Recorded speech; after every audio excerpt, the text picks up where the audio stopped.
My husband abandoned me for another woman. He flew my own family out to their overseas wedding. He texted me, "Don't be home when we get back. Once it's old, it's dead to me." They all came back and saw what I had done. Their smiles vanished. They gazed at the vacant lot and asked each other one terrified question. I just watched from my car and smiled. Can you even imagine opening a text message from your husband, only to find a photo of him, surrounded by your entire family, marrying another woman in Croatia? And the caption? It was a gut punch that still haunts me. "Don't be home when we get back. Once it's old, it's dead to me." What the hell do you even do after a betrayal like that?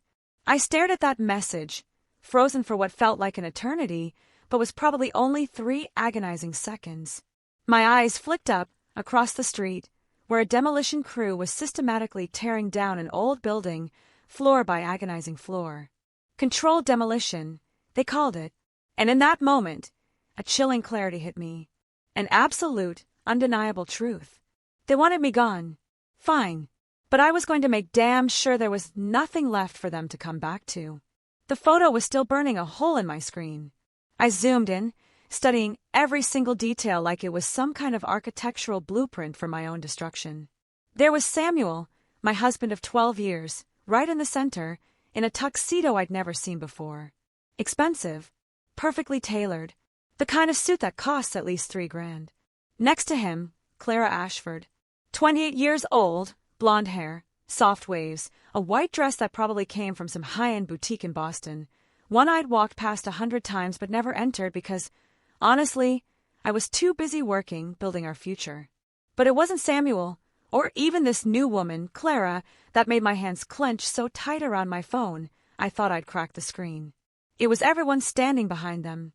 My mother, Patricia, radiant in lavender, her favorite color, the same shade she wore to my wedding 12 years ago.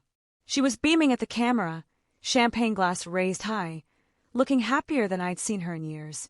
Next to her, my father, Robert. He looked a little uncomfortable, sure, but he was there. Present, participating, not protesting, not refusing, just standing there. Like this was perfectly normal family behavior.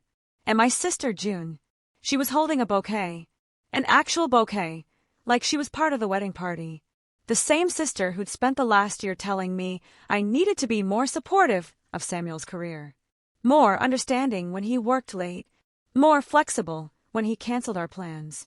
Then there was Marcus, my baby brother, the one I put through college when our parents couldn't afford it, the one I helped with rent for 6 months when he lost his job, the one who called me his hero at his graduation.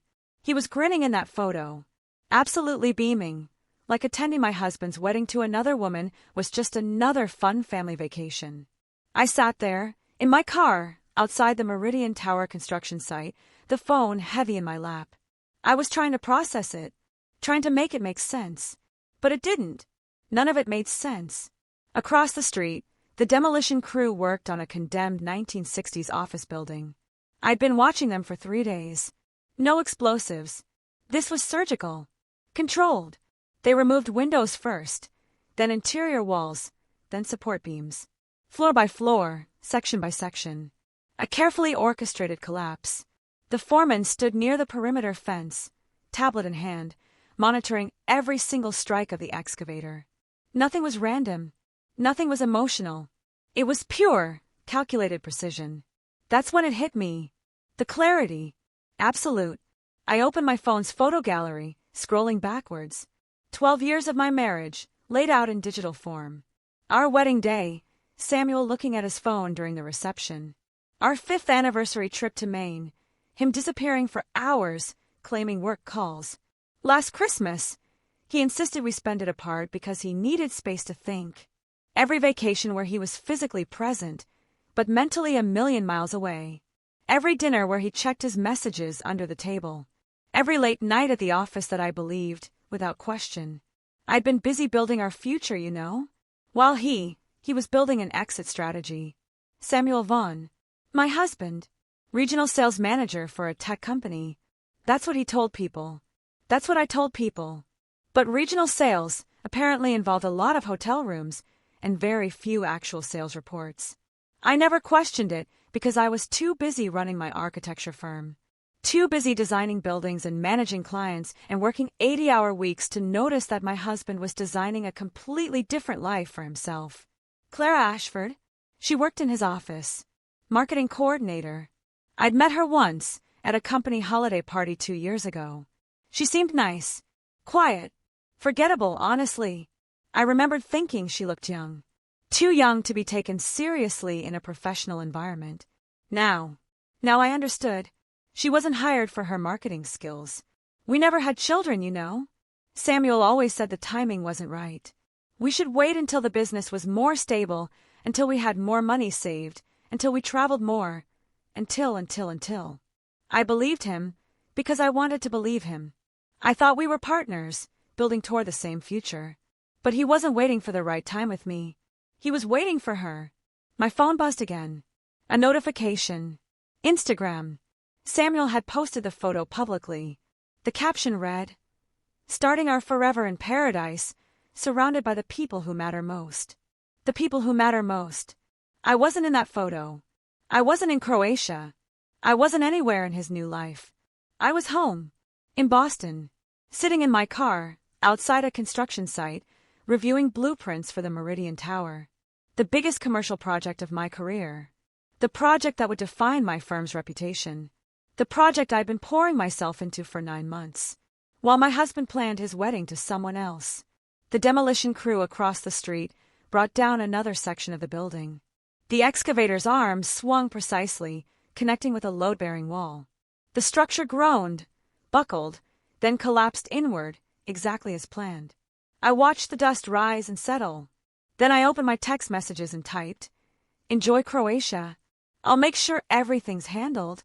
Samuel would read that and think I was being supportive, understanding, the way I'd always been, the way he'd trained me to be over 12 years of marriage.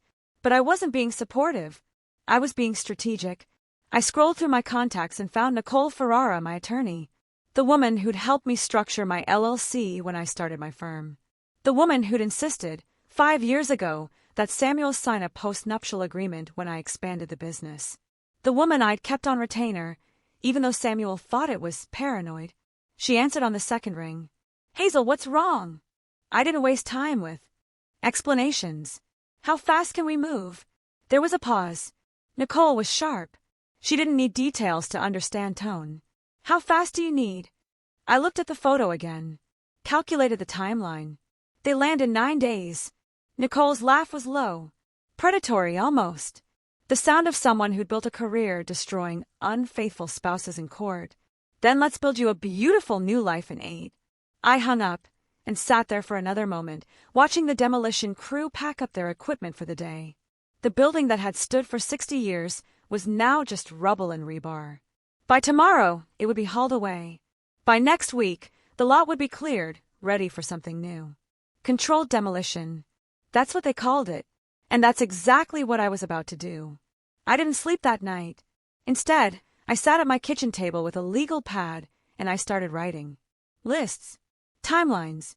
Asset inventories. Everything we owned. Everything I owned, technically. The house. The cars. The vacation condo in Vermont we'd visited twice. Bank accounts. Investment portfolios. Even the furniture. By 3 a.m, I had 17 pages of notes. By dawn, I had a plan. I showered, dressed in my black suit, the one I wore for important client meetings, and drove to Nicole's office in downtown Boston. She'd texted me her availability at 6 a.m., which told me everything I needed to know about how seriously she was taking this. Her office was on the 14th floor of a glass building overlooking the harbor. Floor-to-ceiling windows. Expensive art on the walls. The kind of space that screamed success and didn't apologize for it. Nicole was already there when I arrived. 2 cups of coffee waited on her desk. She didn't ask if I was okay, didn't offer sympathy or platitudes. Just slid a manila folder across the polished wood surface and said, "I filed at 7 this morning. Divorce petition. Grounds, abandonment, adultery, and breach of postnuptial agreement." I opened the folder. The paperwork was extensive, brutal in its precision. "We have evidence," Nicole continued, pulling out her tablet. Credit card statements going back 18 months. Hotels. Restaurants. Jewelry purchases that never made it to you. She swiped through images. Receipts from places I'd never been. Charges on dates when Samuel told me he was working late. "There's more," she said, and her voice took on an edge. I recognized the tone she used when she was about to destroy someone in court. "Remember that laptop he left open last month? The one you mentioned when we had coffee?" I nodded. I'd been reviewing contracts one evening when Samuel's laptop chimed with a message notification. He was in the shower. The screen was unlocked. I'd glanced over, seeing Clara's name, and made a decision I didn't fully understand at the time. I'd started forwarding myself emails. "I went through everything you sent me," Nicole said. "We have 18 months of correspondence between Samuel and Clara. Planning. Scheming. And this." She turned the tablet toward me. "An audio file. Timestamp from 6 weeks ago." She pressed play. Samuel's voice filled the office. Tiny through the speakers, but unmistakable. "Don't worry, babe. Once I get the money from the house, we can leave sooner. She'll never know until it's too late." Clara's laugh. "Light. Carefree. You're terrible, but I love it." I love you, Samuel said. "This time next year will be in our place.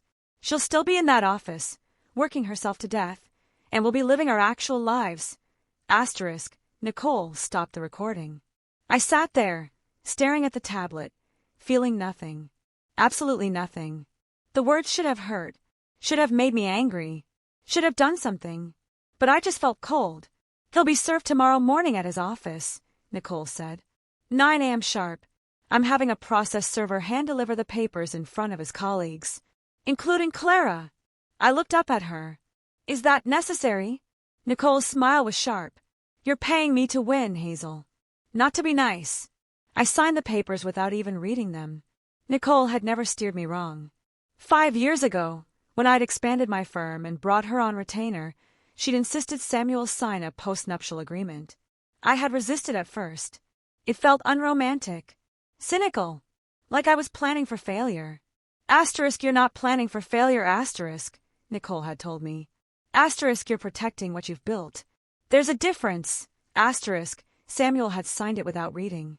I remembered him sitting at the same desk, barely glancing at the document, scrolling through his phone while Nicole explained the terms.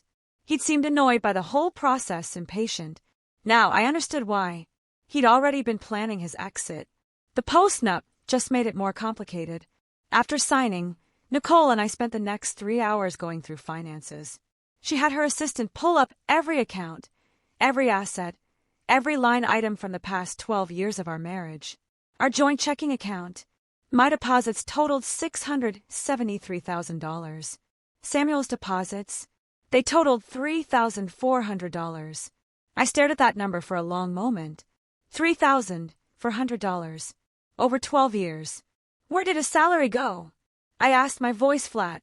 Nicole pulled up his personal account statements, the ones he didn't know I had access to because I'd been listed as a secondary on the account when we first got married, and he just never removed me. Restaurants. Hotels. A recurring charge to a jewelry store in Cambridge. Monthly payments to a storage unit I'd never even heard of. He's been building a separate life for at least 2 years, Nicole said. Maybe longer. The house. It was titled solely to my LLC. Purchased 3 years before we married as a business investment property. Samuel had never contributed to the mortgage, the property taxes, the insurance, or the renovations. Legally, he had no claim to it.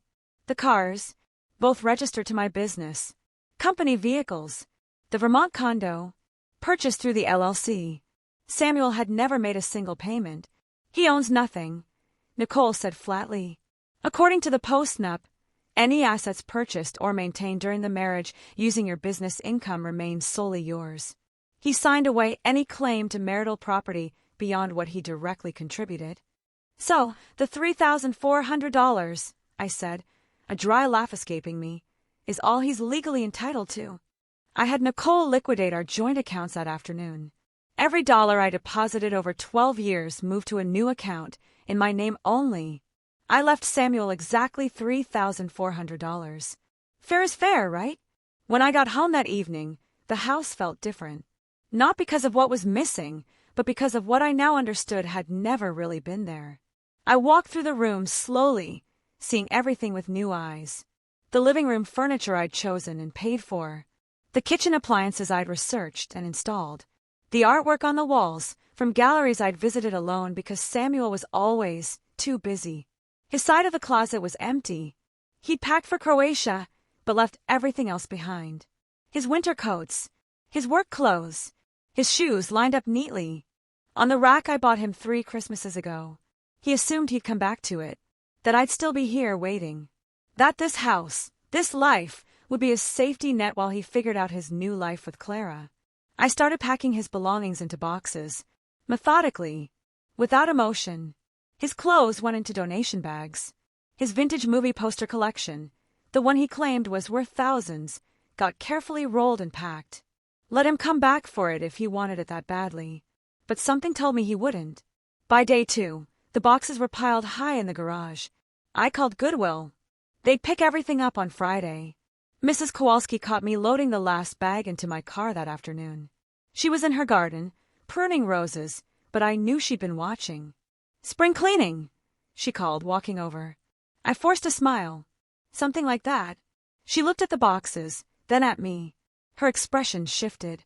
"Is everything okay with you and Samuel? I haven't seen him around lately." "He's traveling," I said. "Extended trip." Mrs. Kowalski nodded slowly, but her eyes said she didn't believe me. "Well, if you need anything." "I'm fine," I interrupted. "Really? Just busy with work." That evening, I saw her standing on her porch, talking to Mr. Peterson from across the street. Both of them kept glancing toward my house. Let them wonder. Let them gossip. In a few days, they'd have real news to discuss. Day 3 ended with me sitting alone in the living room, drinking wine from a bottle I bought last month for a dinner party we never had. Samuel had canceled at the last minute. "Work emergency," he'd said.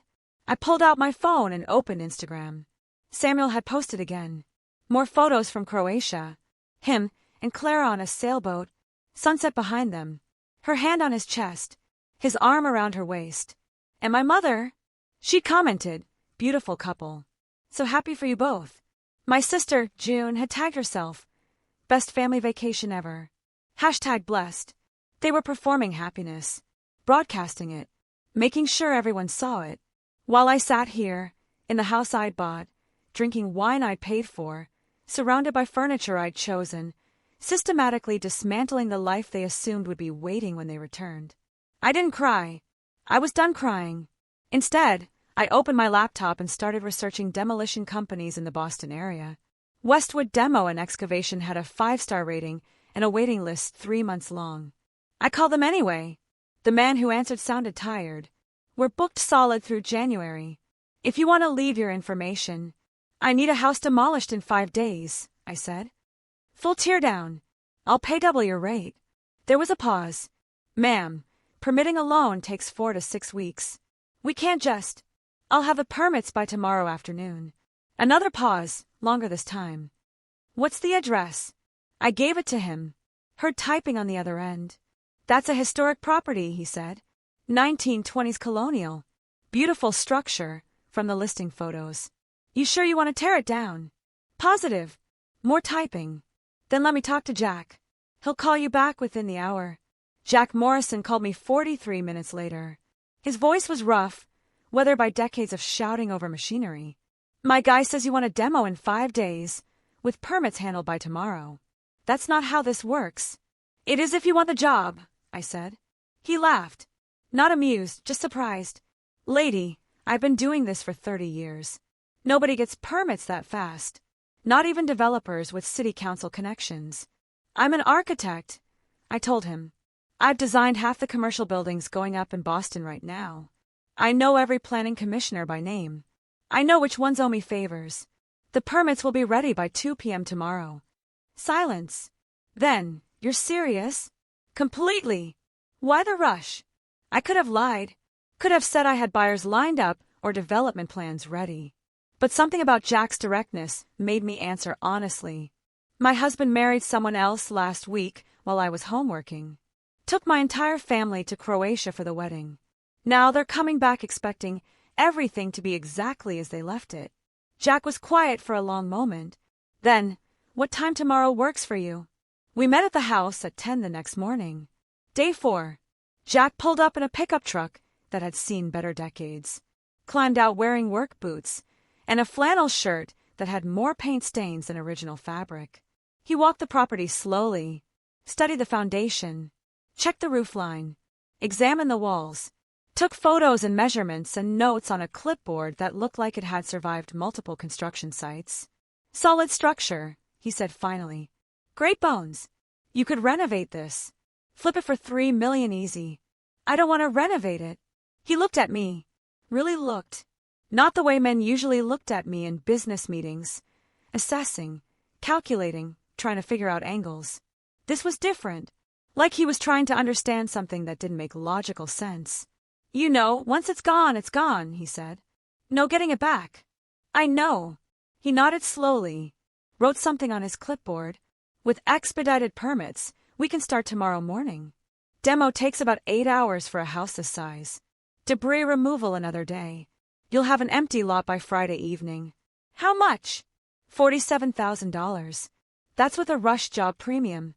I didn't hesitate. Done. Jack extended his hand. His grip was firm, calloused. I'll need those permits by 2. Like you said, you'll have them. I spent the rest of day 4 making calls. Every favor I'd built up over 15 years in the Boston architecture community, I called in.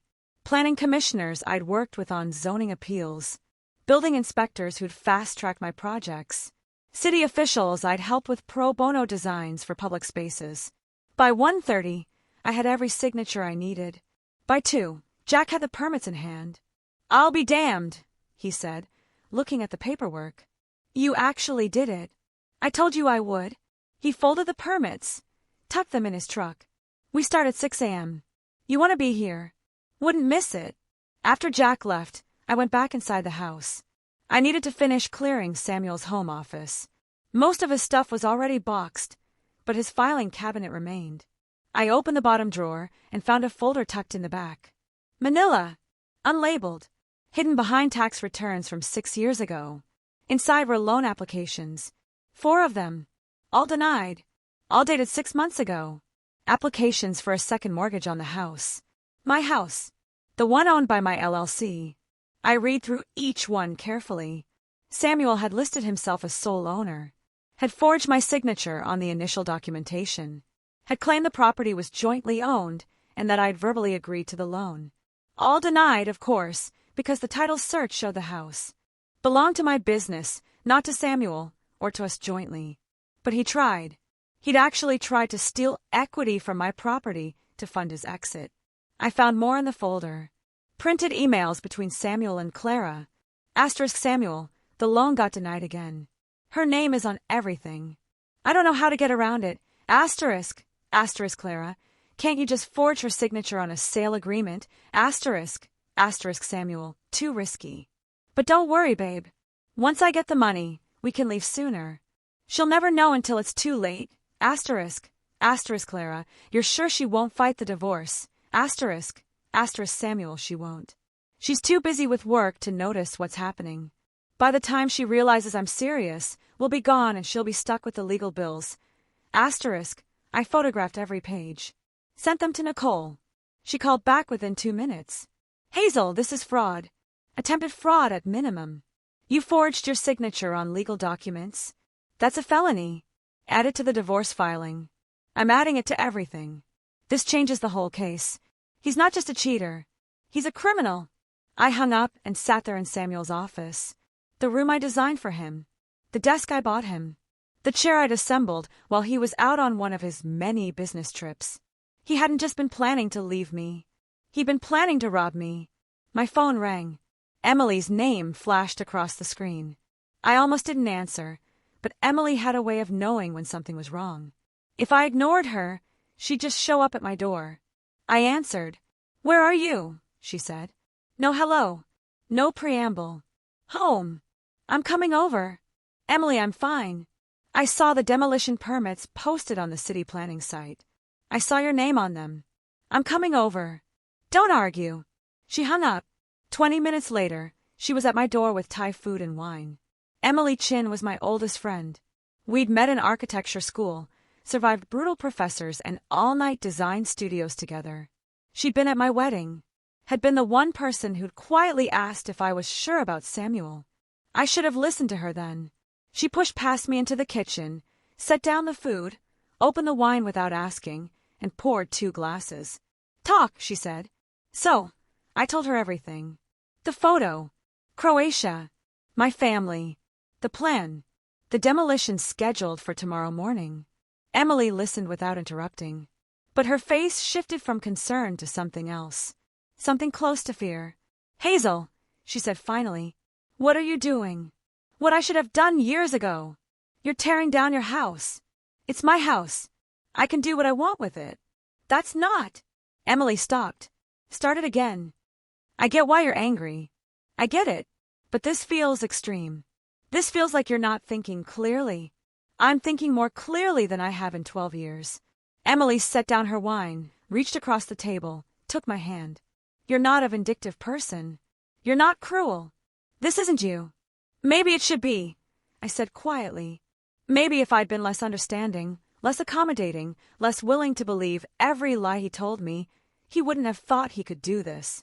Or maybe, Emily said, her voice gentle, you would have left him years ago and saved yourself this pain. We sat in silence for a moment. Promise me something, Emily said. Promise me you won't regret this. I looked at her, at my friend who'd known me longer than Samuel had, who'd watched me build my career and my marriage, and had probably seen cracks I'd refused to acknowledge. I promise, I said. But after she left, I sat alone in the kitchen and wondered if I was lying. Day 5 arrived with cold clarity. I woke at 5, dressed in jeans and my favorite black jacket, made coffee, and drove to the house. The Westwood crew was already there. 3 trucks, 6 workers, equipment being unloaded with practiced efficiency. Jack saw me and walked over. Last chance, he said. Once we start, there's no stopping it.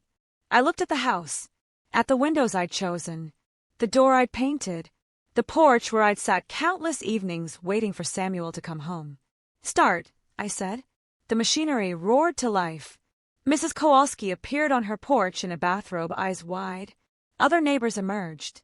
Mr. Peterson, the Joneses, the retired couple from the corner who always waved but never spoke. Mrs. Kowalski rushed over.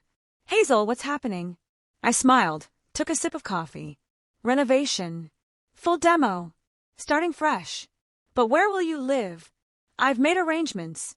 The wrecking ball swung, connected with the east wall, the wall where Samuel had hung his vintage movie posters. The impact was deafening. The wall crumbled, and I felt nothing. By noon, the house was rubble. By 3, the second floor was dust.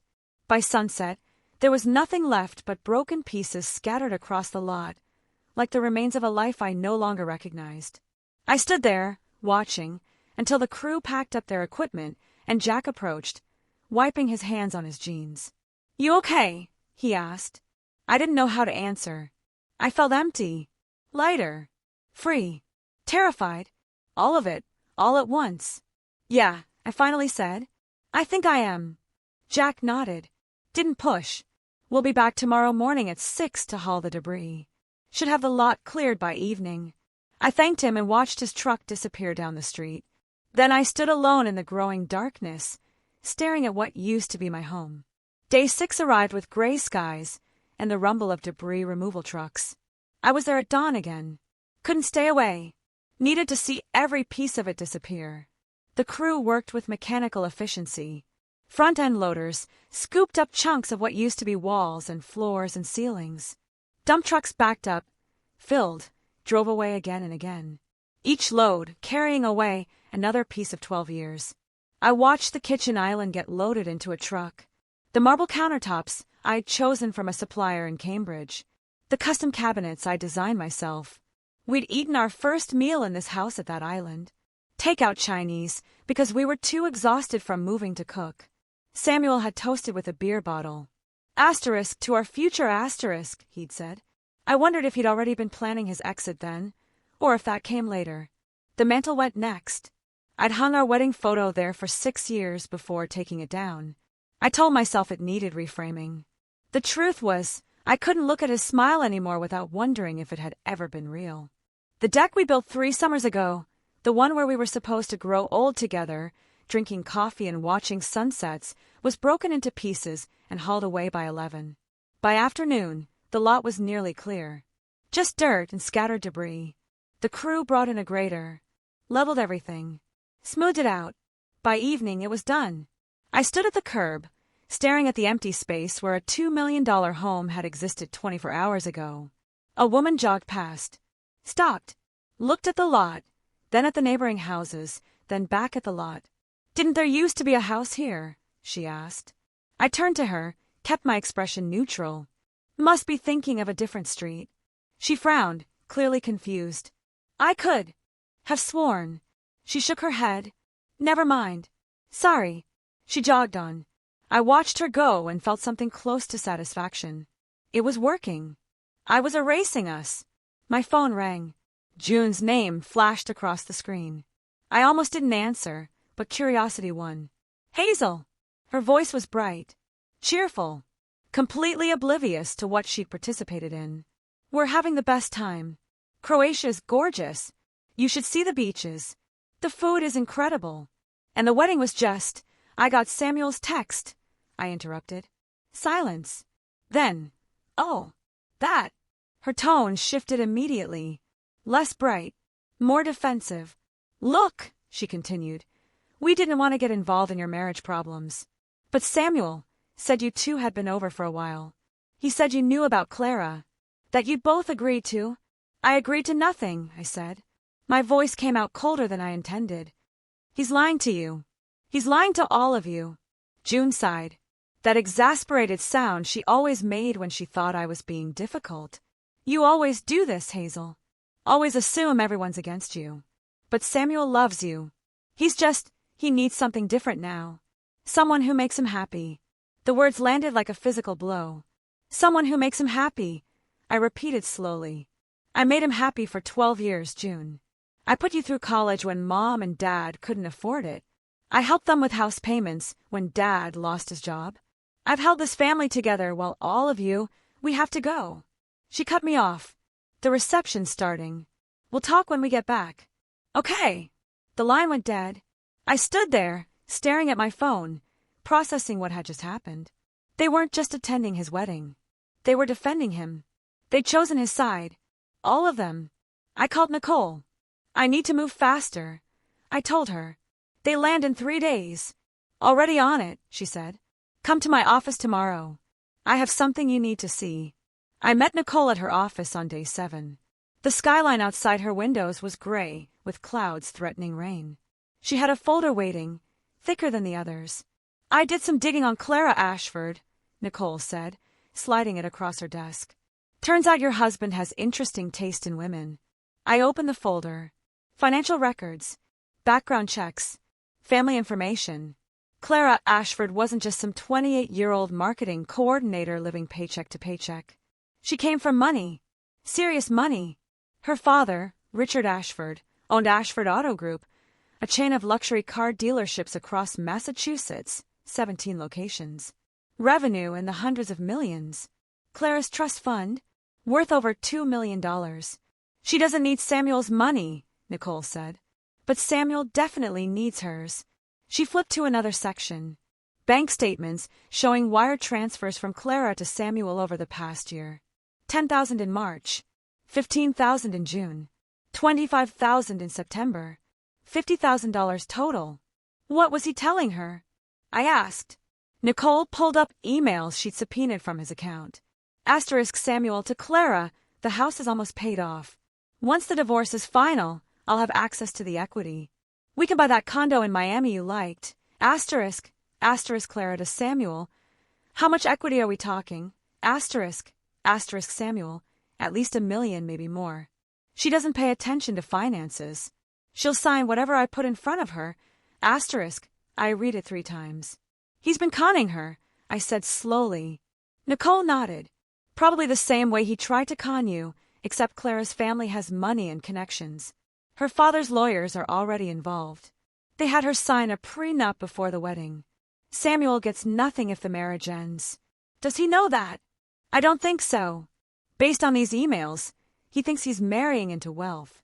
He has no idea he just signed away any claim to her trust fund. I leaned back in my chair, processing. So, he's not just a cheater, I said. He's a con artist. A bad one, Nicole agreed. But yes. Suddenly, my revenge felt bigger than just me. This wasn't just about what he'd done to me. It was about stopping him from doing this to someone else. Even if that someone else was Clara. What do we do with this? I asked. Nicole smiled. We add it to the divorce filing. Show the pattern of financial manipulation. Show that he forged your signature trying to access equity. Show that he's currently attempting to defraud another woman. It makes our case airtight. I left Nicole's office feeling something I hadn't felt in days. Purpose. That evening, alone in my new apartment, the penthouse I'd rented last week in Back Bay, with skyline views and no memories, I sat down at my desk and pulled out a sheet of paper. I started writing. Dear Mom, the words came slowly at first, then faster. Everything I'd never said. Everything I'd kept buried for 12 years. For my entire life, really. How her constant criticism made me feel like I was never good enough, never smart enough, never feminine enough. How she always took Samuel's side in every argument, telling me I worked too much, wasn't warm enough, didn't know how to keep a man happy. How she chose to attend his wedding to another woman while her own daughter was falling apart. I wrote about the loneliness, about burying myself in work because home stopped feeling like home years ago, about trying to fix something that Samuel had already decided was broken, about how I kept trying to earn her approval and never understanding why it was always just out of reach. I wrote until my hand cramped, until the words blurred, until there was nothing left to say. Then I folded the letter carefully, slid it into an envelope, and wrote Patricia Monroe across the front. I held it for a long moment. Then I tucked it into my desk drawer. Maybe someday I'd send it. Maybe I'd keep it as a reminder that some things are better left unsaid. Some bridges are better burned than crossed. I poured wine and stood at my window, looking out at the city lights. In 2 days, they'd land at Logan Airport.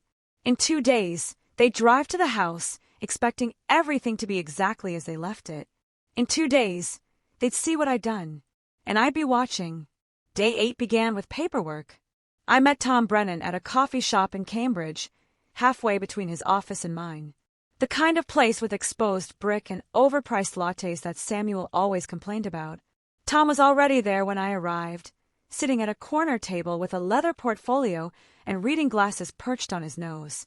He was in his 50s, with kind eyes and hands roughened by decades of construction work, the kind of man who'd built things his entire life and understood the weight of what gets torn down.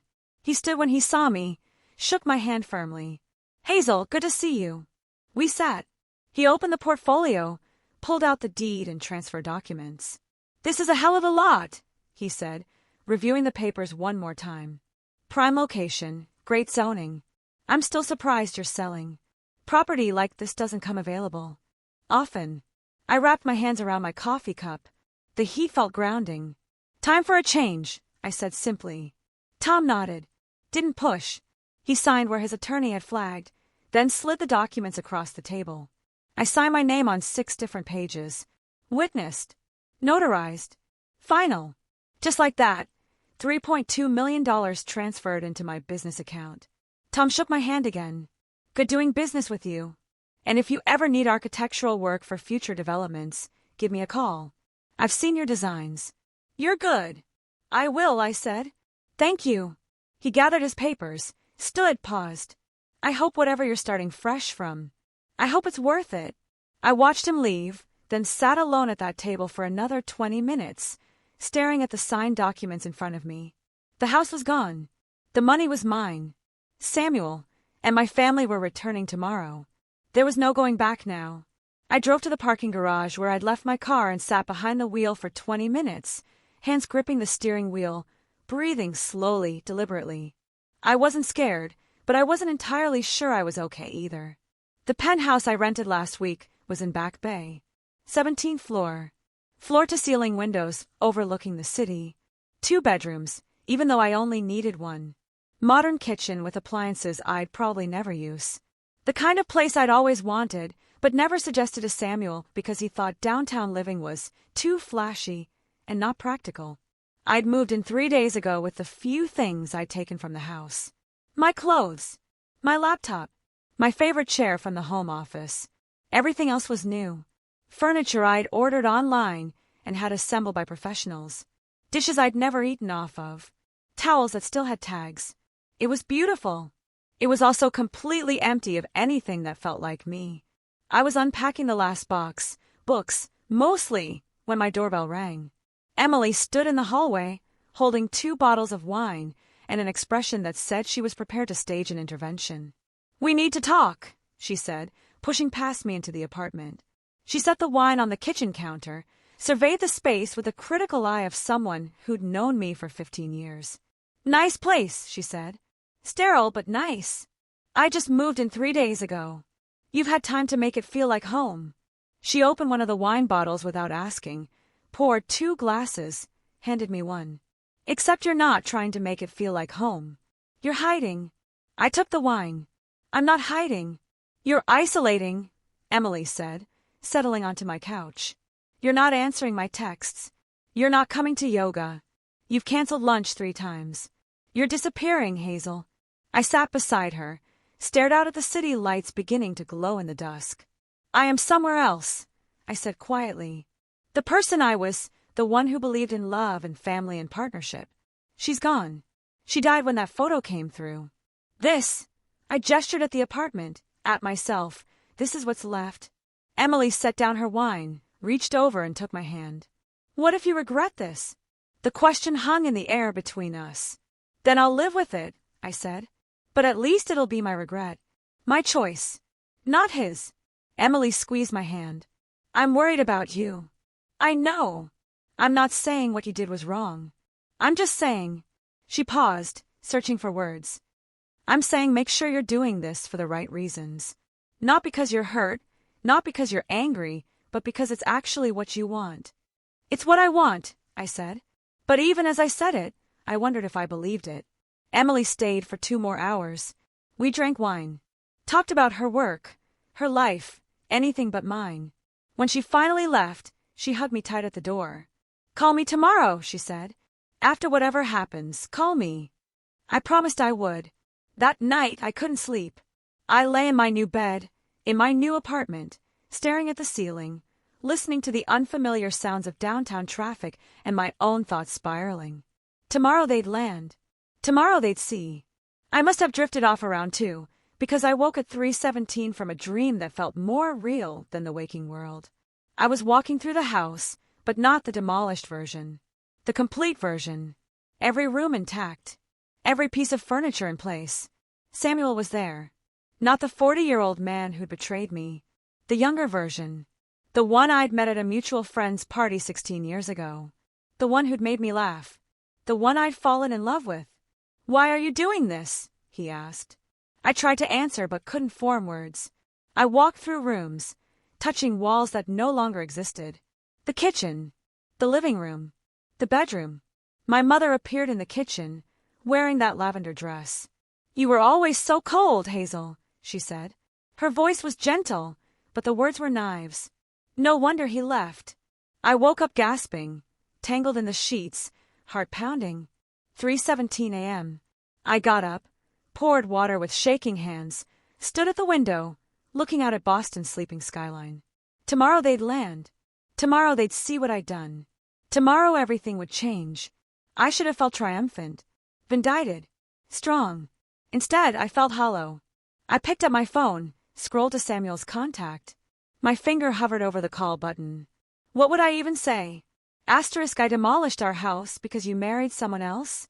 I erased 12 years because you erased me first. Asterisk, I put the phone down. There was nothing left to say to him. To any of them. I climbed back into bed but didn't sleep. Just lay there, watching the numbers on the clock change. 5 a.m., 6 a.m. My phone buzzed at 6:30. A text from my father. Robert Monroe. The man who'd spent my entire childhood letting my mother make every decision. Who stayed quiet during every family conflict. Who never once took my side against her. The message was long. Longer than any text he'd ever sent me. Hazel, your mother told me about her conversation with June. I don't know what's happening between you and Samuel, but I want you to know no matter what, you're still my daughter. I don't understand any of this. I don't know who's right or wrong, but I love you. Call me when you're ready. I read it 10 times. Then 20. Part of me wanted to call him immediately, to tell him everything, to hear him take my side for once in my life. But another part, the part that had been hurt too many times, disappointed too often, wondered if this was a trap. Was he gathering information to report back to my mother? Was this just another betrayal waiting to happen? I typed out 3 different responses and deleted them all. Finally, I just saved the message and set my phone down. Maybe later. Maybe after. Maybe never. I got up, showered, dressed in the black suit I'd worn to meet Tom Brennan. My power suit. My armor. I made coffee that I didn't drink. I checked my phone obsessively. Their flight was scheduled to land at 2:35 p.m. I'd already calculated the timeline. Customs. Baggage claim. 3 luxury SUVs. Samuel had posted photos of them yesterday with a caption, "Coming home in style." They'd arrive at the house around 4, and I'd be there, watching, from across the street, watching them see what I'd done. I sat on my couch, staring at the city, counting down the hours, wondering if Emily was right, wondering if I'd regret this, wondering if the person I'd become in the past 8 days was someone I'd even recognize a year from now. But it was too late to wonder. The house was gone. The money was transferred. The revenge was set. All that was left was to watch it unfold. At 2:35 p.m., their flight landed at Logan. I tracked it on my phone from my car, parked across the street from where the house used to be. The lot looked perfect. Fresh sod that had been laid with professional precision. Green. Uniform. Undisturbed. I'd even had a small decorative bench installed near the sidewalk yesterday. A touch I couldn't resist. Made the empty lot look intentional, like it had always been this way. Like nothing had ever existed here. I was wearing my power suit. Black Armani. Red bottom heels. The outfit I wore when I closed major deals or presented to difficult clients. My armor. Coffee sat in the cup holder, still hot. I'd stopped at the same shop where I'd met Tom Brennan 2 days ago. I checked my phone again. They'd be through customs by now. Collecting luggage. Finding their rental cars. Samuel had posted about the SUVs yesterday. 3 luxury vehicles. Pricey. Coming home in style, his caption had read. I wondered if Clara's father had paid for them. The afternoon was cool. October in Boston. The kind of weather that makes people post about fall leaves and pumpkin spice. Normal people. People whose lives weren't currently imploding. I waited. At 3:58, the first SUV turned onto the street. Then the second. Then the third. My heart rate didn't change. My hands didn't shake. I just watched. They pulled up to the curb, or rather, to where they expected the driveway to be. The engines cut. Doors opened. Samuel emerged first from the middle vehicle. Sun-kissed. Relaxed. Wearing a linen shirt that probably cost $200. He stretched. Said something to Clara that made her laugh. Clara stepped out next. Blonde hair in waves. White sundress. The ring on her left hand catching the afternoon sun. She looked happy. Carefree. Like someone who just returned from the best vacation of her life. My mother came next from the lead SUV. Designer sunglasses. Lavender scarf, the same shade she'd worn in the wedding photo. Then my father, looking tired, confused already, even though he hadn't seen the lot yet. June emerged, scrolling through her phone. Marcus started unloading luggage. Suitcases and duty-free bags and souvenirs from a trip that had celebrated my marriage ending. They were all smiling, laughing, talking over each other about the flight, the food, the memories they'd made. Until Samuel turned toward where the house should be. His body went rigid. The smile disappeared. He took 2 steps toward the lot and stopped. Just stopped. Clara noticed first. "Babe!" She was still holding a shopping bag, still half smiling. "What's wrong?" Samuel didn't answer. Couldn't answer. He was staring at the empty space like it was a puzzle his brain couldn't solve. Clara followed his gaze. Her smile faded. The shopping bag slipped from her fingers. "Where's?" She started, stopped. Where's the house? My mother's voice cut through the confusion like a knife. Robert! Robert! She grabbed my father's arm, her voice climbing toward hysteria. Where is it? Where's the house? My father turned. His face went pale. June's phone clattered to the sidewalk. Marcus dropped 2 suitcases. For a moment, no one moved. They just stood there on the sidewalk, surrounded by luggage and shopping bags, staring at pristine green grass and empty space where a $2 million home had stood 9 days ago. Samuel spun in a circle, looked at the neighboring houses, the Kowalskis placed to the left, the Petersons to the right, both exactly where they'd always been. He looked at the mailbox, still standing at the curb, the numbers clearly visible. The right address. What? His voice came out strangled. What they? That's when Tom Brennan's truck pulled up. He'd been driving past, saw the commotion, and pulled over. Good man. Exactly the kind of timing I'd hoped for, but hadn't counted on. Tom got out of his truck, approached cautiously. Can I help you folks? Samuel charged him. What did you do to my house?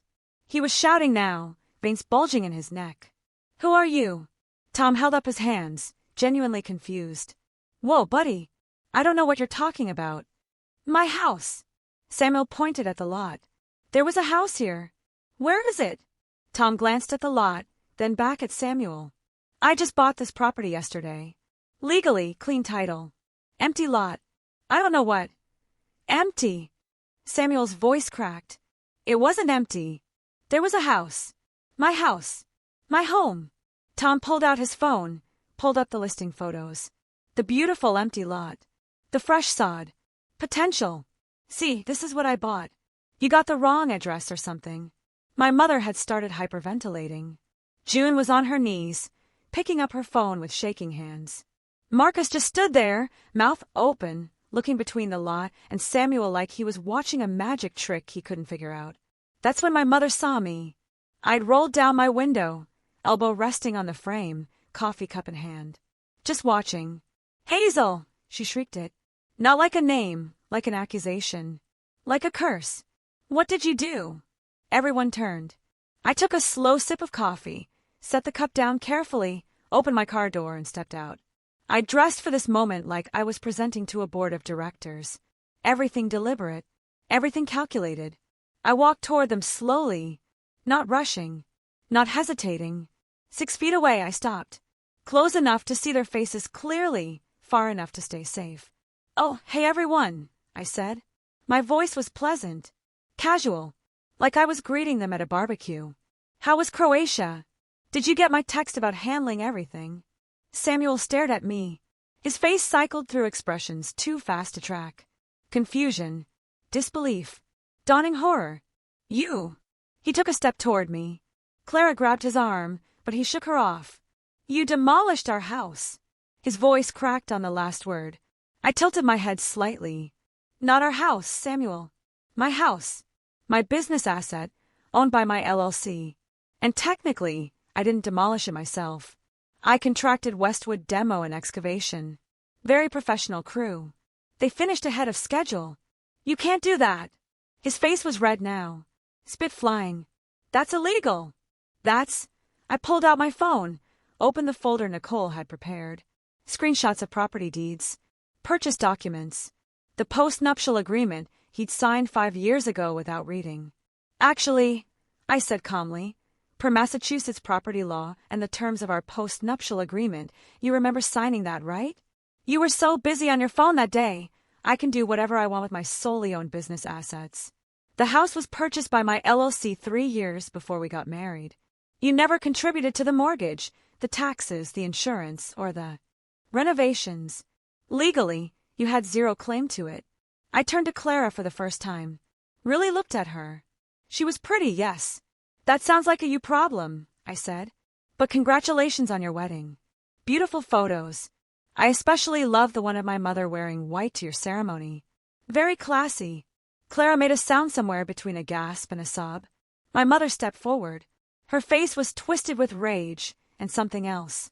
Fear. Hazel Monroe, she said. Her voice shook. You will fix this right now. This is family property.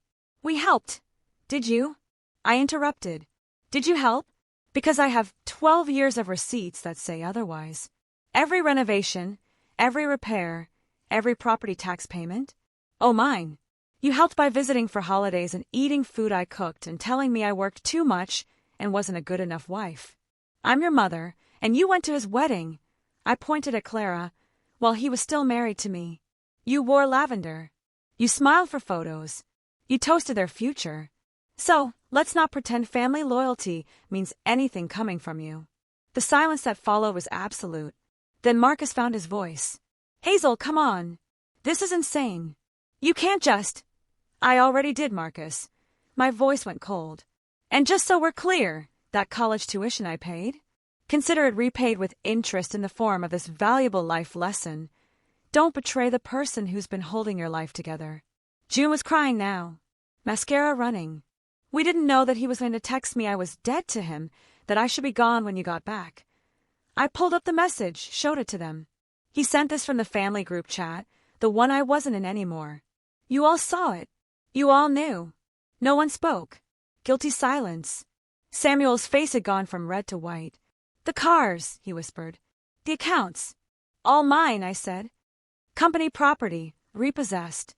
Joint accounts liquidated. You'll find approximately $3,400 in your personal checking. Your actual contribution to our marriage. I left it untouched. Fair is fair. Clara finally found her voice. You're insane. I warned, I said. Clara's mouth snapped shut, but the rage in her eyes didn't dim. It intensified. You're a vindictive, cruel, pathetic. I'm an architect, I said calmly. There's a difference. I build things. I also unbuild them when necessary. Controlled demolition. It's all about precision. Clara lunged toward me. Samuel grabbed her arm, pulled her back. Clara, don't. How are we supposed to afford? She started, then caught herself. Too late. I smiled. Afford what, Clara? I thought you came from money. Isn't your father worth millions? Doesn't he own all those car dealerships? Her face flushed red. I looked at Samuel now. Did you lie to her, Samuel? Tell her I had money that would be yours in a divorce. Tell her you owned half of everything. Samuel's expression shifted, confusion replacing anger. What is she talking about? He asked Clara. Nothing, Clara said quickly. She's just, or maybe, I continued. Clara lied to you. About her trust fund. About her family's money. About what she could offer you once you finally got rid of the wife who was funding your life. I let that hang in the air. The silence was exquisite. Samuel looked at Clara. Clara looked at the ground. June looked between them like she was watching a tennis match. My mother's mouth had formed a perfect O of shock. You deserve each other, I said simply. Samuel's face had cycled through every emotion possible and landed on white-lipped fury. Where are we supposed to go, Hazel? Where? I shrugged. Maybe Clara's place. Oh, wait. I looked at her. You live with your parents, don't you? 28 years old and still in your childhood bedroom. How romantic. I'm sure they'd love to host your new husband. Clara made a strangled sound. I turned toward my car, then stopped. One more thing. Oh, and Samuel, I filed for divorce on Monday. You'll be served at your office tomorrow morning, 9 a.m. sharp. My attorney is Nicole Ferrara. You should look her up. She's never lost a case. You can't do this, Samuel shouted. I'll sue you. I'll take you for everything. I pulled out my phone one last time. Found the audio file I'd been saving for this exact moment. And just so we're all clear about who the victim is here. I hit play. Samuel's voice filled the street. Tiny through my phone speaker, but unmistakable. Asterisk, don't worry, babe. Once I get the money from the house, we can leave sooner. She'll never know until it's too late. Asterisk, Clara's response. Light, carefree. Asterisk, you're terrible, but I love it. I love you. This time next year, we'll be in our place in Miami. She'll still be working herself to death, and we'll be living our actual lives. Asterisk, I watched their faces while it played. June in shock. Mouth open, eyes wide. My father's confusion turning to understanding, turning to something that looked like shame. My mother's horror, hand over her mouth. Marcus' disgust, and Samuel's terror because he knew what was coming. I stopped the recording. He tried to forge my signature on a second mortgage application 6 months ago, I said quietly, calmly. Tried to steal equity from my house, the one owned by my LLC, to fund your new life together. I looked at Clara. That's fraud, Clara. That's criminal. And I have evidence of all of it. The forged documents. The emails between you two planning how to access my money. All of it. Samuel's legs seemed to give out. He sat down hard on the curb, head in his hands. Clara stood frozen, her face cycling between red and white. So, when you sue me, I looked at Samuel. Make sure your attorney knows about that. Nicole will be happy to add it to the divorce filing. Criminal fraud tends to affect asset division. Just FYI. I opened my car door. Wait, my father said. His voice was hoarse. Hazel, wait. I paused, looked at him. He looked old. Tired. I didn't know, he said quietly. About the text. About what Samuel said. Your mother told me they'd separated. That it was mutual. That you'd agreed. I agreed to nothing, I said. But you knew that, didn't you? Deep down. He didn't answer. I got in my car, started the engine, rolled down the window one last time. Enjoy finding somewhere to sleep tonight, I said. I hear the Holiday Inn on Route 9 has vacancies. I pulled away slowly. In my rearview mirror, I watched 7 people standing on an empty lot, surrounded by luggage and shattered assumptions. Samuel was still sitting on the curb, head in his hands. Claire was crying now, ugly crying. My mother was yelling at my father about something. June was on her phone, probably trying to find a hotel. Marcus had his arms crossed, staring at the empty lot like he still couldn't believe it was real. And my father just stood there, hands in his pockets, looking smaller than I'd ever seen him. I drove 3 blocks before I had to pull over.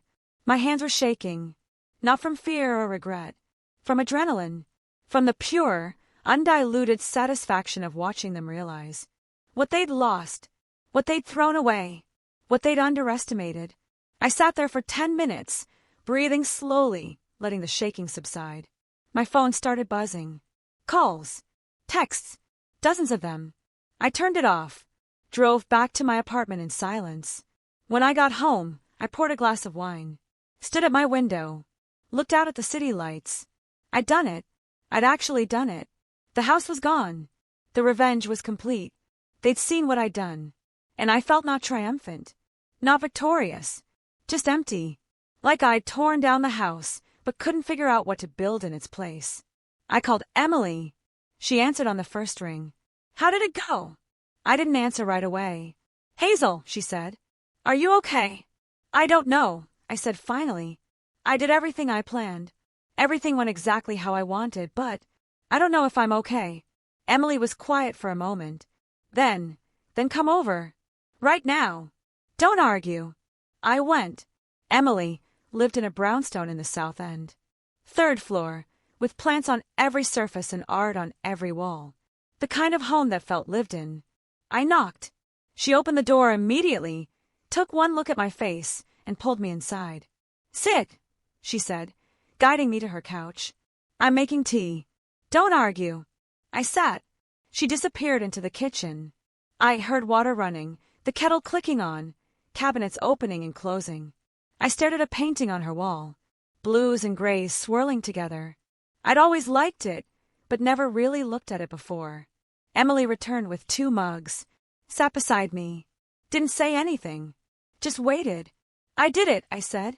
Finally. Everything I planned. It went exactly how I wanted. But I feel empty. The words came out quiet, broken. I thought I'd feel vindicated, triumphant. Instead, I just feel. I stopped, started again. I tore down the house. I got my revenge. I watched them realize what they'd lost. And now, I don't know what to do with any of it. Emily set down her tea, put her arm around my shoulders. You did something irreversible, she said gently. That's a lot to process. I don't regret it, I said quickly. I don't. They deserved it. But revenge doesn't fill the hole it creates. I nodded. We sat in silence for a long time. What happens now? Emily asked. I don't know. That night, back in my apartment, my phone wouldn't stop buzzing. 63 missed calls by midnight. Hundreds of texts. My mother, you've destroyed this family. I hope you're proud. June, I can't believe you did this. You're cruel. You're vindictive. I don't know who you are anymore. Marcus, I hope you're happy now. I hope it was worth it. Samuel, you'll regret this. We'll sue you. You'll lose everything. Clara, you're a pathetic old woman who couldn't keep her husband. Enjoy dying alone. Even people I barely knew were messaging.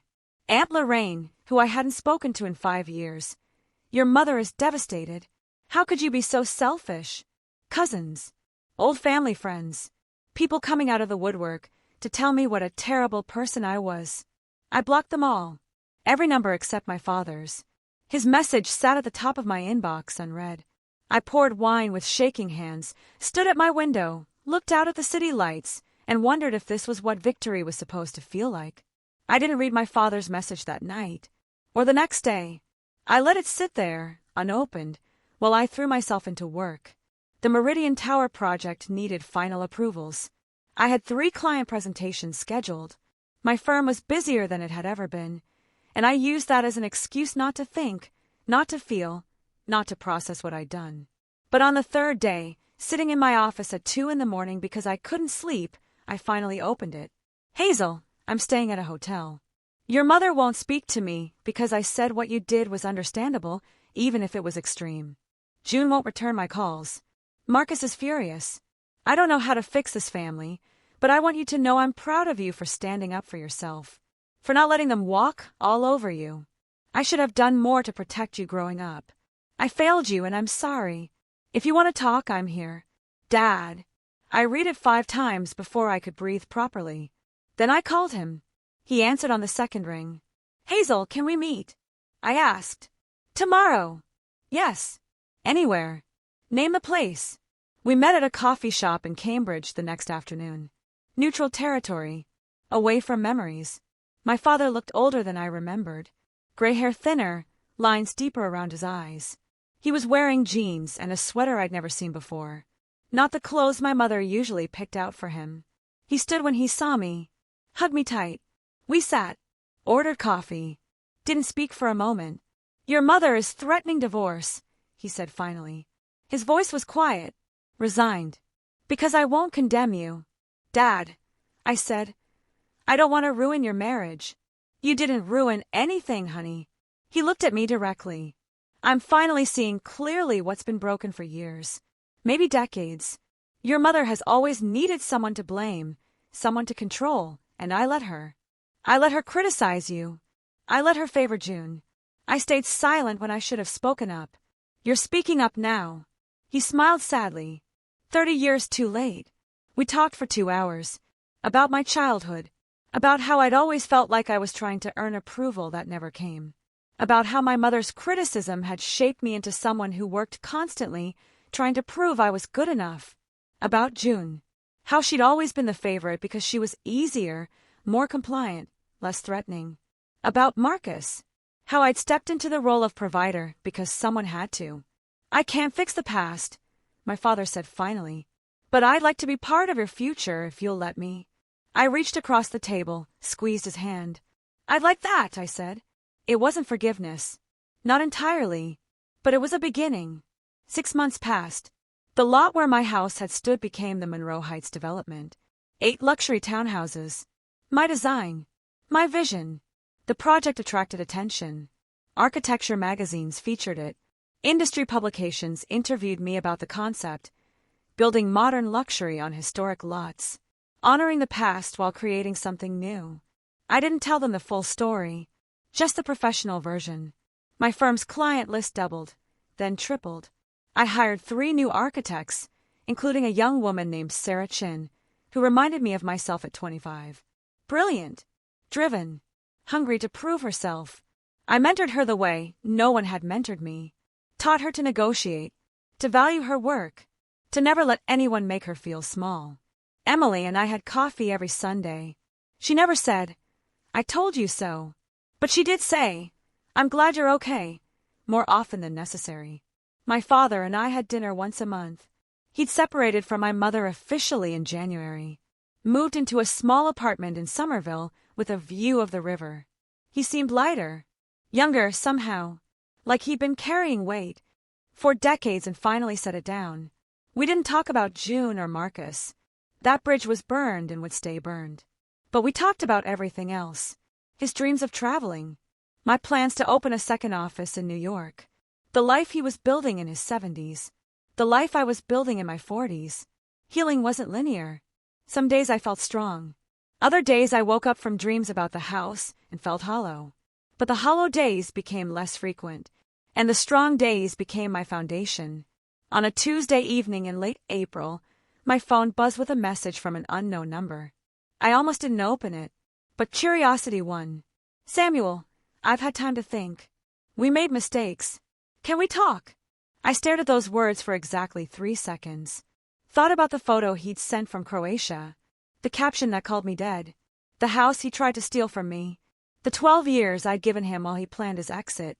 Thought about the woman I used to be, the one who would have read that message and felt hope, who would have called him back, who would have believed we made mistakes, meant something other than, "I want something from you." That woman was gone. I typed, "Sorry, once it's old, it's dead to me." Funny how that works. Then I blocked the number. I walked to my window, looked out at the Boston skyline, at the buildings I'd helped design, at the city I'd claimed as mine. The demolition hadn't just been about destroying a house. It had been about destroying the version of myself who accepted betrayal, who made excuses for people who didn't deserve them, who built a life for others while neglecting to build one for herself. That woman was dead. In her place was someone stronger, harder in some ways, more careful with trust, but also more honest about what I wanted, more willing to walk away from what didn't serve me, more certain that being alone was better than being with people who made me feel alone. They'd wanted me gone. I'd made sure there was nothing left for them to come back to. And in the empty space where that life used to be, I'd built something better. Something that was entirely, permanently mine. I poured wine, toasted my reflection in the window, to new foundations, to controlled demolitions, to the life I built alone and the peace I found in its silence. This story of calculated revenge had you holding your breath, didn't it? Smash that like button right now. My favorite part was when I watched from my car as they all stood there on that empty lot, realizing the house was gone. What was your favorite moment? Drop it in the comments below. I really want to know. And don't miss more powerful stories like this.